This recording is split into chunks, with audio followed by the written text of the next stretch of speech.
In the 12th century, during the anarchy of King Stephen's reign, something impossible happened in the village of Woolpit, England.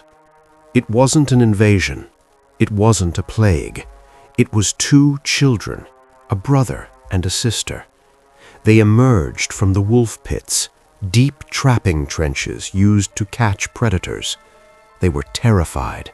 They spoke a language that sounded like barking dogs. Their clothes were made of strange, unknown materials. But the most terrifying thing about them was their skin. It was green. Not painted, not stained. Their flesh was green from the inside out. This sounds like a fairy tale, but it was recorded as fact by two of the most respected historians of the time, William of Newburgh and Ralph of Coggeshall. They didn't write fiction, they wrote history. The villagers took the children to the home of a local knight, Sir Richard de Calne. For days the children refused to eat. They would stare at bread and meat with confusion, starving to death right in front of their captors. The boy was the younger of the two. He became lethargic. His green skin turned gray. He was dying. Then a breakthrough. Villagers brought in raw beans, stalks still attached. The children's eyes lit up. They tore open the stalks, searching for the beans, eating them raw. For months, this was the only thing they would consume. The boy eventually died of malnourishment, but the girl, she survived. She began to eat other foods.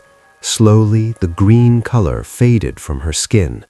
She learned to speak English, and when she could finally communicate, she told them where she came from. She said they did not come from England. She said her people lived in a place called St. Martin's Land. She described it as a place of perpetual twilight.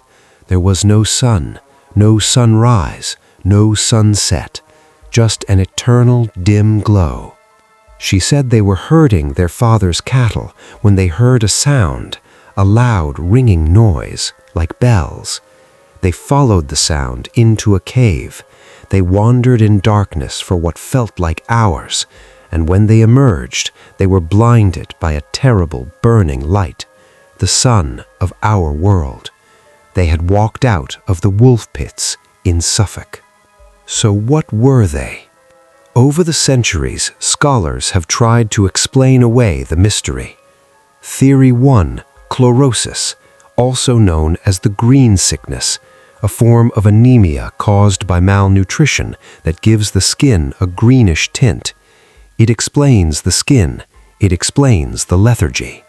Theory 2, the Flemish immigrants. In the 12th century, many Flemish immigrants were killed in the Battle of Fornham.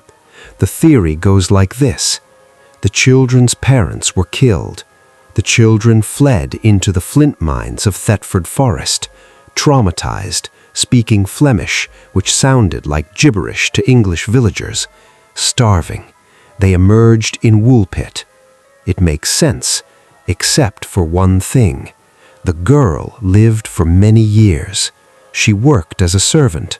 She integrated into society. She was not insane. She knew what the sun was. Yet until her dying day, she insisted, "I am not from here. I am from the land where the sun never rises." If they were just lost immigrants, why invent a world of eternal twilight? Why describe a land separated by a massive river? Some believe the green children are the only recorded evidence of a subterranean civilization, the hollow earth theory. Others believe they slipped through a thin spot in reality, a portal to a parallel dimension that sits just beside our own.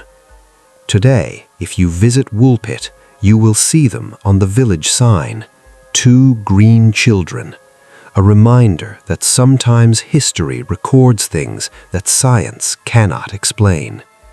Were they refugees? Aliens? Or did they just take a wrong turn in a cave and end up in a different reality?